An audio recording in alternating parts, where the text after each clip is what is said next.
जय श्री राम। बहुत स्वागत आपका आपके अपने बेहद खास कार्यक्रम में। मैं हूं आपके साथ आपका अपना डॉक्टर राज मिश्रा। आप लोग जानते हैं मिथुन राशि के जो मेरे जातक जातिका हैं मेरे लिए बहुत प्रिय है और मैं चाहता हूं कि एक बेहतरीन जानकारी आप सबको हमेशा देता रहूं। फरवरी आपके लिए किस प्रकार व्यतीत होगा। फरवरी में आपके जो राशि स्वामी हैं वो करीब 3 राशि मूव ऑन हो रहे हैं।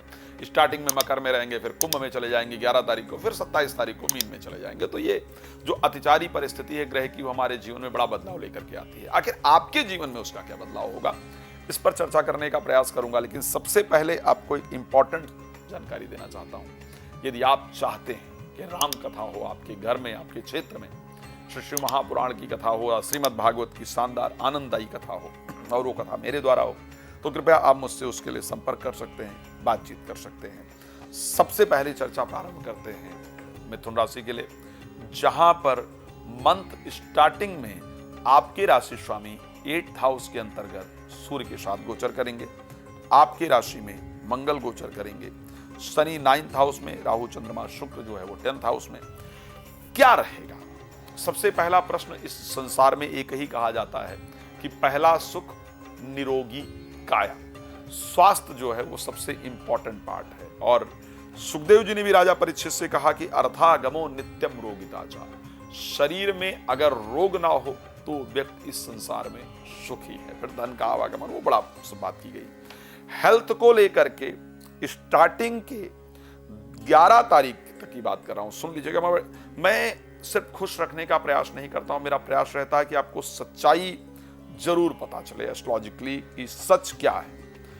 11 तारीख तक अगर बात की जाए तो क्योंकि आपके राशि स्वामी बुध अष्टम भाव में गोचर करेंगे, सूर्य के साथ गोचर करेंगे और आपकी राशि में क्योंकि मंगल हैं, मिथुन राशि मंगल गोचर कर रहे हैं, 24 तारीख को मार्गी होकर के 2nd हाउस में जाने का प्रयास करेंगे। 11 तारीख तक अपने स्वास्थ्य का विशेष ध्यान रखना है, इसको ध्यान रखिएगा, बहुत क्लियर बता रहा हूं। 11 तारीख तक हेल्थ को लेकर के बहुत ध्यान रखने की आवश्यकता है।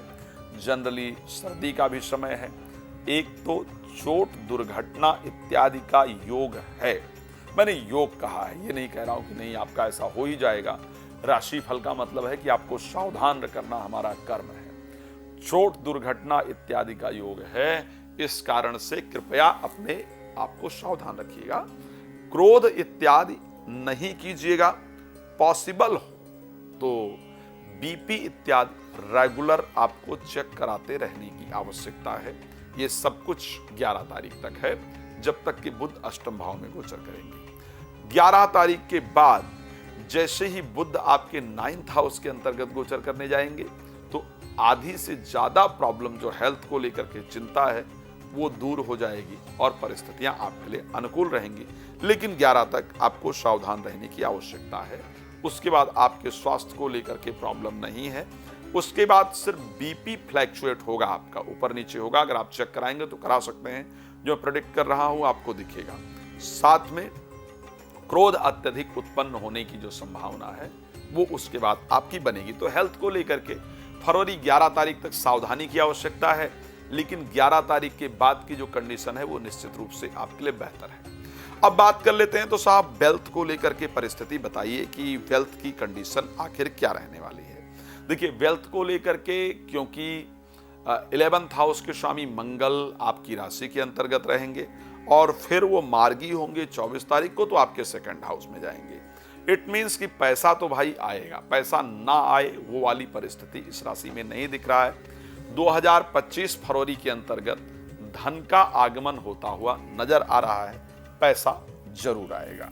अब जब हेल्थ और वेल्थ हो जाती है तो थर्ड विचार ही आता है कि भाई पारिवारिक जीवन को लेकर के बता दीजिए, पैसे को लेकर आखिर क्या, सॉरी पति पत्नी को लेकर के या मैरिड लाइफ को लेकर के ये सब आखिर क्या रहने वाला है। तो आपको एक बात बड़ा क्लियर कह रहा हूं, अगर अपने क्रोध पर आपने कंट्रोल रखा तो ऐसे कंडीशन में आपकी पारिवारिक लाइफ, स्पेशली जो मैरिड लाइफ की बात करूं, तो वो आपकी बेहतर रहेगी अगर आपने कंट्रोल रखा अपने क्रोध पर।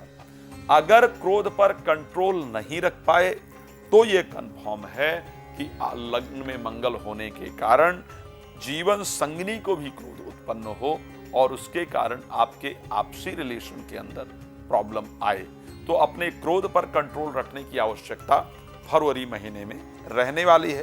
बट वैवाहिक जीवन में कोई बहुत बड़ा कोई तूफान आने वाला है, इस प्रकार की कंडीशन दिखती नहीं है।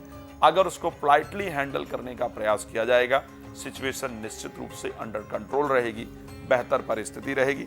कुछ धार्मिक चीजों पर इस महीने आपका खर्च अधिक होने वाला है। अब चलिए तीसरी परिस्थिति की बात कर लेते हैं। प्रोफेशनल लाइफ कैसी रहेगी, नौकरी इत्यादि को लेकर के क्या परिस्थिति रहेगी। एक बात कहना चाहता हूं, जो लोग आउट ऑफ कंट्री रहते हैं, इंडिया से बाहर रहते हैं, आपके मन में जॉब छूटने को लेकर के बहुत सारी चिंताएं रहने वाली हैं। आउट ऑफ कंट्री यदि रहते हैं तो कुछ वहां की पॉलिसीज इस प्रकार की फरवरी में बनने वाली हैं जो आपके जॉब की चिंता को बहुत ज्यादा इंक्रीज करने वाली हैं, बढ़ाने वाली हैं। लेकिन अगर आप अपने देश के अंदर रहते हैं और विदेश में जॉब तलाश कर रहे हैं तो आपको जॉब मिल जाएगी। अब सोचो, दोनों बातें बड़ी डिफरेंट है कि आपको अगर यहां रहते हैं तो आपको जॉब बाहर मिल जाएगी, अगर आप बाहर हैं तो आपकी जॉब जाने का योग है, क्योंकि परिस्थिति चेंज होने पर प्लैनेट की जो क्रिया है उसमें परिवर्तन आ जाता है, प्लैनेट के जो विचार हैं उसके अंदर परिवर्तन नजर आ जाता है। सो एक तो ये परिस्थिति रहेगी।